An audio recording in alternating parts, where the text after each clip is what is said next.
So I'm guessing this is your ID number in the courtroom? Yeah, this is my bar number for the state.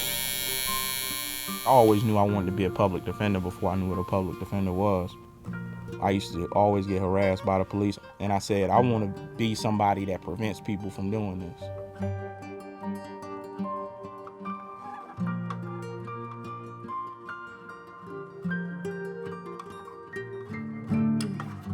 I love my job, I love my work, I love my clients, but there are things that I hate. I hate how this country treats poor people. I hate how individuals treat poor people. And so that's my hate that keeps me fighting. And I just like to fight. Like, I've always been a fighter. It just so happens this is the fight I'm in.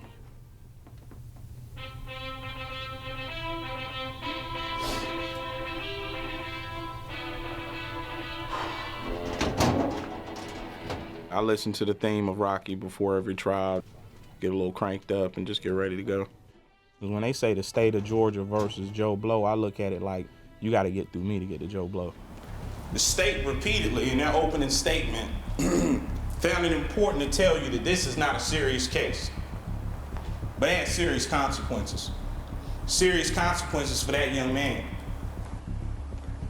They might call us liberals or progressives or whatever, but what I call us is true believers. And I call a true believer somebody who is really down for this PD work. They chose to be here.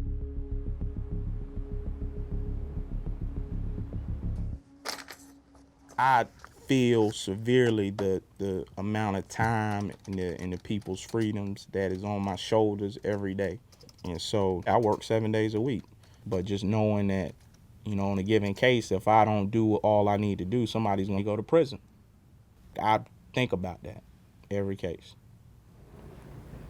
Mr. Cassidy, having been found guilty of possession of crack cocaine, this court sentences you to 16 years, and pursuant to the second subsequent offender statute,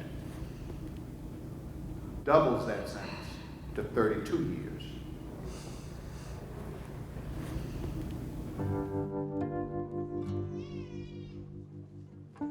When you take someone who's 25 years old and you give them 20 human beings and say these people's lives are in your hands, right? Go figure out how to save them, boy, that can age you pretty quickly.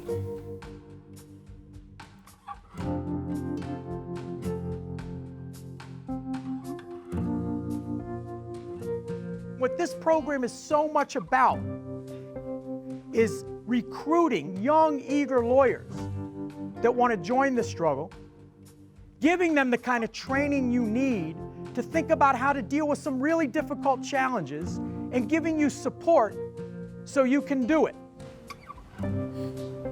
The greatest civil rights abuses that are happening today are happening to poor people and people of color in the criminal justice system. And they're happening because we can't afford to give them lawyers who can ensure that their rights, their civil rights, their human rights are protected in the criminal justice system.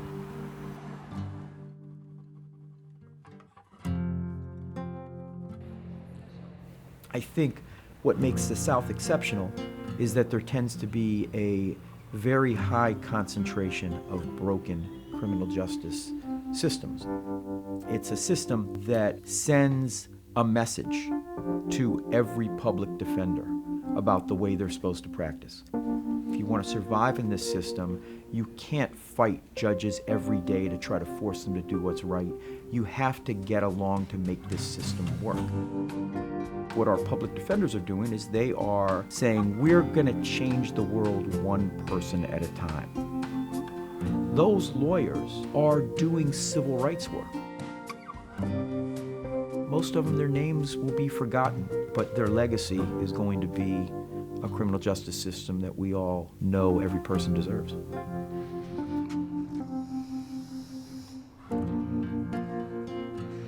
What's going on, fellas? This is a cause. This is a cause, this is a calling, this is all that. And either this is your cause or this ain't.